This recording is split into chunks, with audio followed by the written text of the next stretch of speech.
So it's been a minute since Fairy Tail the manga series had ended, and some of you guys have either forgot about this series, some of you are getting that Fairy Tail nostalgia and you're going back and watching some of the old episodes. I do that from time to time.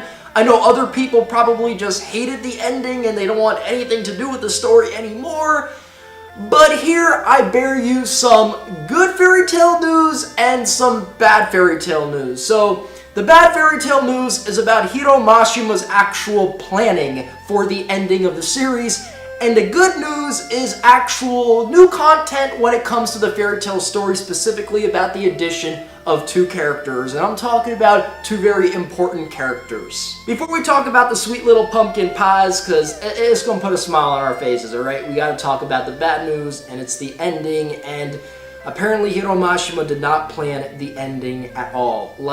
And that's really tragic because, you know, as an author, when you've got millions of fans across the globe, there's one arc that you don't up, and it's the last arc, because that's the arc that ends the journey. That's the arc that's going to make people feel like, okay, this was a good ride, like it ended on a good note. They're going to remember the series in a good light. When it ends off in a bad note, people are going to remember that journey like, was it worth following it for so many years? This is one arc you cannot mess up, and it was just rushed. There were so many opportunities to make meaningful sacrifices and it ended up being for nothing. You've got some cool scenes like, you know, the romance between Zeref and Mavis, the kiss in the end that ended it all off, right? But then, for instance, why is Zeref, the main villain of the story that's built up throughout the entire story, why does he end up like one of the Spriggan Shields? He honestly ended up feeling like throwaway fodder character in the arc.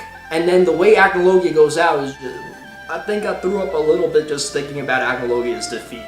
It was just trash. Acnologia versus the world, and a ship disrupts him.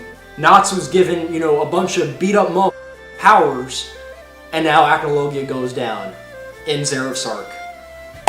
So that's not to say there weren't enjoyable moments in this arc. It's not to say that when the anime adapts this material that it won't be better and we will remember this arc better. But as of right now, guys, it was a letdown. And why was it a letdown? Because Hiro did not think this through. And to some degree, I gotta say, Hiro Mashima probably has some form of OCD, some kind of mental disorder where he is a very hardworking individual. He has a very amazing work ethic.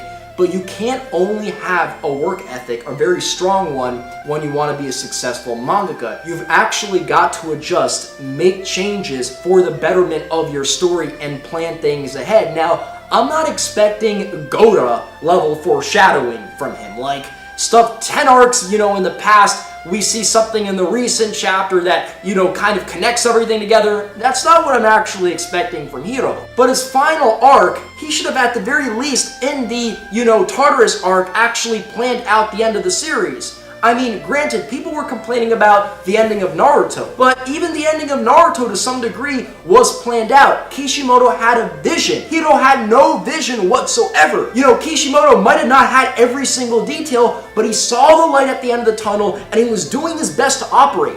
When you don't have any vision, you're just this plastic bag in the middle of a friggin' tornado getting wrecked. Right? You gotta rely on certain themes and tropes to entertain your readers because the quality of the story dips as a result of there being no direction. And you think if he didn't have a direction for the end, that he was actually planning things every single arc? Like, you know, prior to every arc, he had everything like planned out and mapped now. You know, and that explains why he was so scared to kill off characters.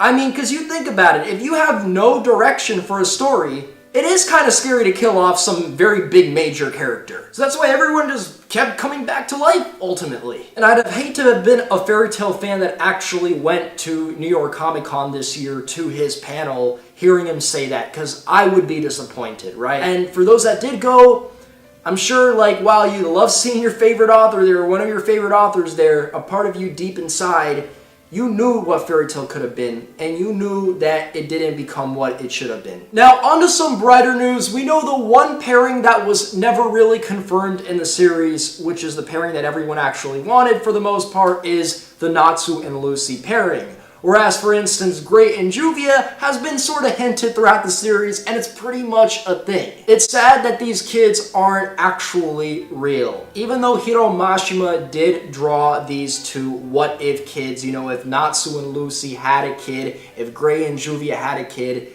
they're not actually in the fairy tale story. They don't exist, and that's kind of sad, but man, they are just so adorable. It's actually a girl named Nashi, and it really is like a split down the line between Natsu and Lucy. Like, if you were to make a daughter for Natsu and Lucy, it would look exactly like that. Like, if you morphed it 50-50, and we know that's not how genes actually work.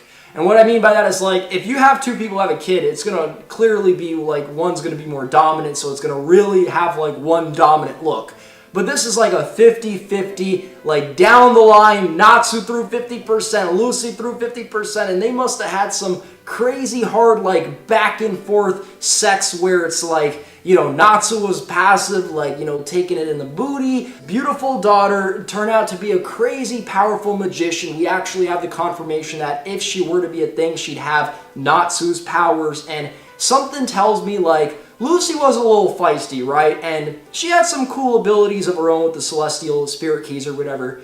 You could tell that she'd have Natsu's personality. She would be like just crazy, just wild, like an absolute boss. And it's kind of sad we're never going to get to see her. When it comes to Great and Juvia's kid, it's a boy. Kid definitely resembles Juvia more, simply because, like, not only is the hair look more like Juvia's, but he's got, like, these very feminine eyelashes, right? So definitely resembles Juvia a bit more. All I'm going to say is, when this dude grows up, hit 4 up, alright? Because I have a feeling I'm going to be, like, somewhat attracted to this dude. I'm not going to lie to you, I actually see this boy as a character. And it's not because he exists either, right? Neither of these two kids exist. They're just drawings, right? Drawn for fans.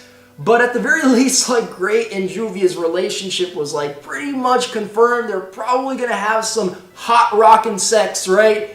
And as a result of that, this is very possible. It is very, very possible. Now, Gray must have been getting dominated, all right? Juvia must have been putting in some work because the kid definitely looks more like Juvia. And I'm glad we have a boy and a girl. It's not two girls, it's not two boys. So with all that being said, guys, tell me what you think. Tell me what you think about Fairy Tail's tragic ending and none of the romances really being fully developed on. But guess what? At least we get two cute kids and